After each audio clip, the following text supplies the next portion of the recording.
नमस्कार, आप देख रहे हैं पुलिस महानगर। तो आइए शुरुआत करते हैं आज की कुछ खास खबरों से।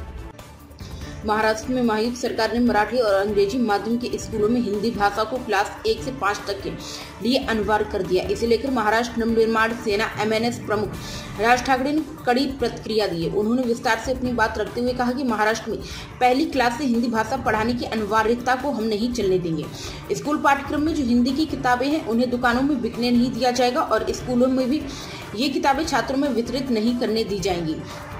इसका संज्ञान स्कूल प्रशासन को लेना चाहिए। MNS प्रमुख राज ठाकरे ने लिखा, मैं स्पष्ट शब्दों में कहना चाहता हूं कि यह जबरदस्ती महाराष्ट्र नवनिर्माण सेना कभी बर्दाश्त नहीं करेगी। सरकार द्वारा जो वर्तमान में जगह हिंदीकरण की कोशिशें हो रही हैं उन्हें हम इस राज्य में सफल नहीं होने देंगे। हिंदी कोई राष्ट्र भाषा नहीं, वह इस देश की अन्य भाषाओं की तरह सिर्फ एक राज्य भाषा है।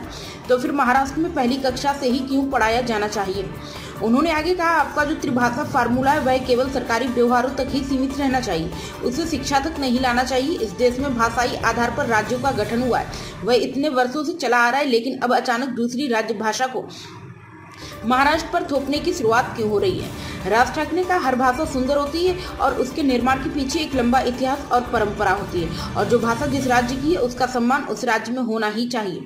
जैसे महाराष्ट्र में मराठी भाषा का सम्मान अन्य भाषिकों द्वारा होना चाहिए, वैसे ही अन्य राज्यों में उस राज्य की भाषा का सभी भाषिकों द्वारा सम्मान होना चाहिए।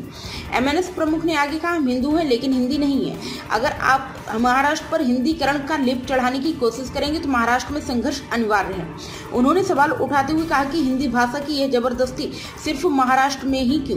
क्या आप यही हिंदी की अनिवार्यता दक्षिण के राज्यों में लागू करेंगे और करके देखिए वहां की सरकारें तुरंत विरोध में खड़ी हो जाएंगी। लेकिन महाराष्ट्र सरकार और उसके घटक दल चुपचाप यह सब सहन कर लेते हैं, इसलिए यहाँ जबरदस्ती की जा रही है।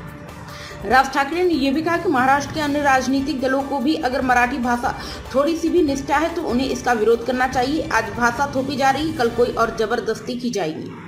अब तक की खबरों में बस इतना ही। ऐसे ही खबरों के लिए बने रहें हमारे साथ। तब तक के लिए नमस्कार।